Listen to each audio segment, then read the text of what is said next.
Hi YouTube, I just wanted to say hi and catch up regarding my post-op abdominal hysterectomy, right side oophorectomy,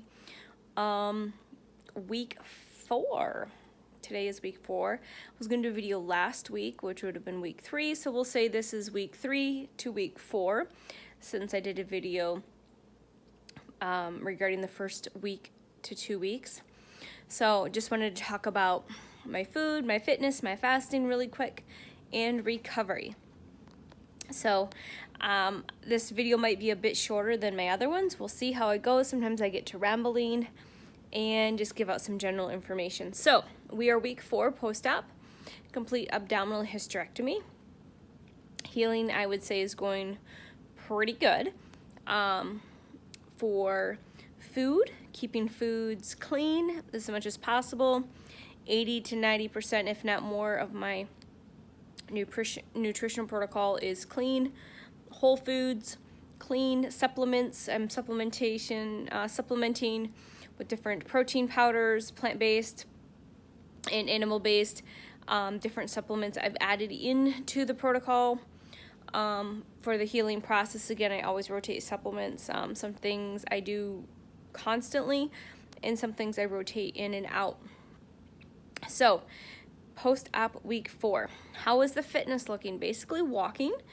Walking until I get cleared from the doctor, hopefully in a couple of weeks, to gradually start lifting, or I shouldn't say lifting, going back to my regular exercise protocol. But basically, because I am a personal trainer, group fitness instructor, nutritional coach, health and wellness, holistic coach, all of that stuff, I believe my healing process has gone quicker, more quickly than probably most, depending on what your health status was and your fitness status was prior to your surgery. So keep that in mind, because everyone heals differently. I had some complications on the front end, but once I cleared the system of the toxins and the drugs, I started to feel much better, much faster. Basically trying to get out and do as much walking as possible, whether that was a 1 mile, 1.5, building it up distance-wise or time-wise. Weather's kind of gross the end of the week, but it has been nice on some days, so I got some good walks in, either 2 to 3 walks a day. Today I decided to do an inside walking style video, modified. There's tons of free videos on YouTube, ladies. I've also been incorporating pelvic floor and post-surgery based workouts as well, if you want to call them a workout, recovery workouts. Again, tons of free stuff on YouTube. Check them out. Some are Pilates based, or just other fitness people that have also gone through the same things that are slowly starting to move the body, because you want to keep moving the body. You don't want to be sitting and being stagnant, but you do still want to allow for rest and recovery. So you need to be smart about that. So balancing my walking with my stretching and my post-op recovery exercises.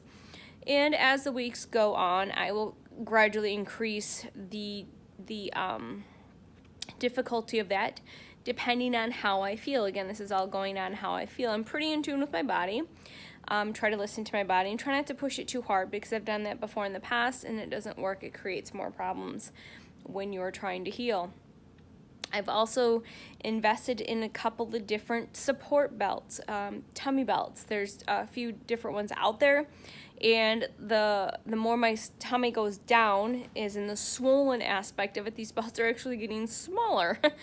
So the one belt I originally ordered was a medium. It's getting to the point where I'm getting it cinched as tight as I can.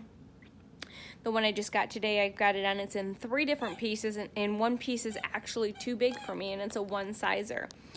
So be mindful of that. If you're bigger, that probably wouldn't be a problem, but I am not a big person per se, so once my middle starts shrinking and the swelling goes down, I can cinch my belly bands a little tighter, but they got to be able to fit.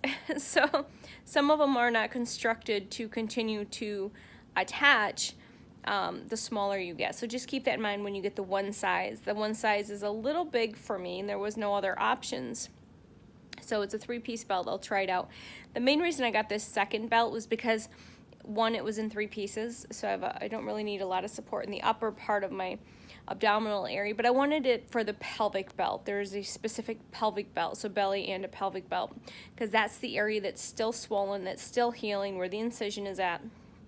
So that to me is very important to have the support there, especially when I start gradually getting into my regular quote-unquote fitness protocol or routine. I want to have support. I have a few different supports. Compression is an amazing process for healing if you're familiar with compression sleeves, compression socks. Compression in general is great for the healing process and blood flow. And I find it a great deal just to have that extra support to be able to move around a little better. In the past 3 to 4 weeks, I've gradually increased my household chores after I had my 2-week clearance to drive. Again, I'm not driving a lot. I'm basically driving to the store and home no more than probably 5-10 at the max, 15 minutes at a time in the car, because again, I don't want to be in that seated position for a long period of time. So next week I will gradually increase the distance on how far I drive. Again, still having support on, still again using my tummy pillow if I need to space in between the seat belts. So it was cleared to drive, but still being conscious and mindful of the driving and not doing much of it unless it's an as needed basis.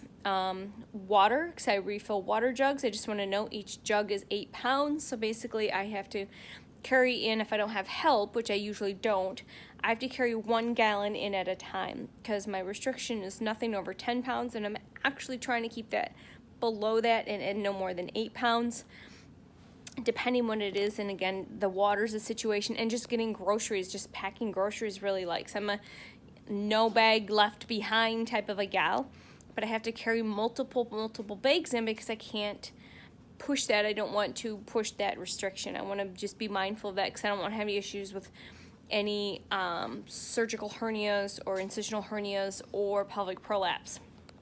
I don't want any of that business going on. So I'm being very mindful of that.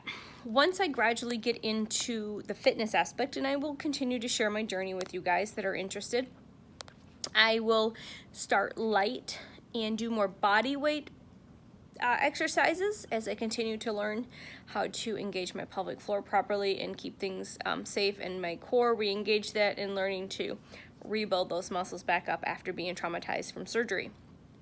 So I will continue with lightweight. Will not be pushing heavy weight for a long time. I want to keep it very safe. Again, this is a process, guys. Even though you're cleared between 6 and 8 weeks, you still got to be mindful that this is going to be a process, and I'm giving myself at least, a 3-month, a 6-month, and a 1-year mark on my fitness protocol, just going back, again, being very mindful. And then it could happen before that, but I'm allowing myself mentally for that process. You guys can see my bike back there. I'm an avid cyclist, have been for the last, this is going on season 4 since I started seeing my boyfriend.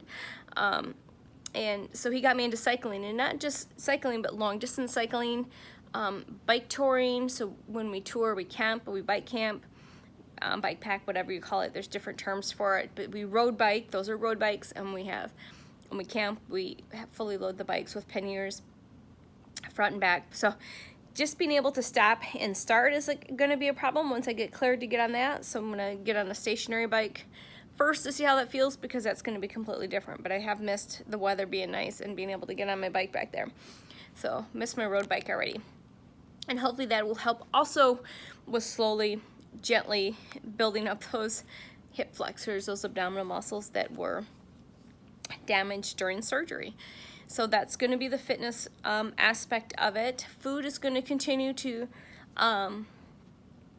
be clean, whole foods, good supplementation, trying to keep the toxic load low.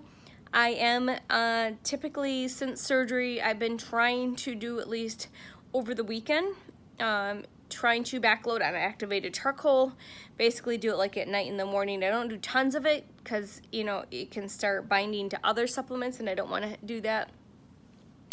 I just want to keep that in check. So I usually try to do it like on a Saturday, a Friday night, Saturday morning, or Saturday night, Sunday morning type of thing. And I'll take a large amount of activated charcoal. Again, you have to make sure that you're drinking lots and lots of water so you don't get constipated and dehydrated. Again, my activated charcoal is food grade. It comes from coconuts. That's the best source. So if you think about just detoxifying in general, activated charcoal is what you want to use. So supplements that I've added in, I picked up some female supplements, I guess, herbs. Again, I use herbs. I try to stay away from anything that's chemically based or pharmaceutical. And I basically picked up some supplements to help support the female hormones, and the basically Waldiam, Dan Quai, Black Cohosh is a combination. It's an herbal combination. I've been taking that for about a week or so. Again, I have one ovary and I am perimenopausal because I'll be 45 this year. So I just want to support my hormones as I get used to not having to go through a cycle every month. Yesterday would have been quote unquote day 1 of my cycle. So this is kind of interesting with seeing how that works. I am still following the calendar cycle because there's going to still be a hormonal fluctuation. It just might not be as great as it was before. So please keep that in mind. Also with fasting, this is an interesting thing with fasting, not having my uterus or having any of those situations that your body goes through to build the endometrial lining and getting ready to bleed and all of that. Plus I was dealing with endomyosis, guys. I'll talk about that in a second if I don't forget. Yeah, so just giving the body support, just seeing how it feels. I've been leaning more towards fat in fasts, longer fasts, not purposely. I just always fast in general. And I started leaning into more fats, doing a clean fast and then like a supported fatty fast, which will help me extend my fast a little longer. And basically what I've noticed this week, especially, I'm just fasting. And a couple days ago, I just did coffee without the fat in it. And this is a good sign that you're fat adapted, is I drank the black coffee and I was able to fast another hour. Did a little fat in my coffee, been able to fast another hour or two. And I still haven't had a full solid meal today. I've been having at least one full meal a day and then maybe a snack or two. And I do, like I said, green powders and different things like that to support my nutritional protocol. So right now, when I'm done with you guys, I will make a salad.